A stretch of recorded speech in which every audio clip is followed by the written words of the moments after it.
ভারত নেপাল সীমান্ত এলাকা থেকে মরফিন সহ একজনকে গ্রেপ্তার করল নকশালবাড়ি থানার পুলিশ। গোপন সূত্রে খবরের ভিত্তিতে শিলিগুড়ি মহকুমা পরিষদের অন্তর্গত ভারত নেপাল সীমান্ত এলাকায় অভিযান চালায় এসএসবির 41 নম্বর ব্যাটালিয়নের জওয়ানরা। এরপর সেখানে এক ব্যক্তিকে আটক করে এবং তল্লাশি চালাতে উদ্ধার হয় মরফিন।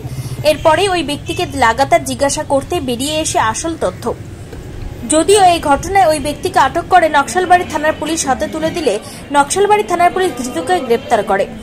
ধৃতের নাম উমেশ কুমার সাহানি, বয়স 37, সে নকশালবাড়ি এলাকার বাসিন্দা। নকশালবাড়ি থানার পুলিশ সূত্রে জানা গিয়েছে, ধৃত ব্যক্তির কাছ থেকে 210 গ্রাম মরফিন উদ্ধার হয়েছে। উদ্ধার হওয়া মরফিনের আনুমানিক বাজার মূল্য প্রায় কয়েক লক্ষ টাকা। তবে উদ্ধার হওয়া মরফিন কোথা থেকে নিয়ে এসেছিল বা কোথায় নিয়ে যাচ্ছিল তা খতিয়ে দেখা হচ্ছে। শুক্রবার ধৃতকে শিলিগুড়ি মহকুমা আদালতে তোলা হবে। ইতিমধ্যে গোটা ঘটনা তদন্তে নেমেছে নকশালবাড়ি থানার পুলিশ ও এসএসবি। পুলিশ সূত্রে আরো জানা গিয়েছে, মাদক মুক্ত দার্জিলিং গড়তে মাদকের বিরুদ্ধে লাগাতার অভিযান চালানো হবে, কাউকে রেয়াত করা হবে না।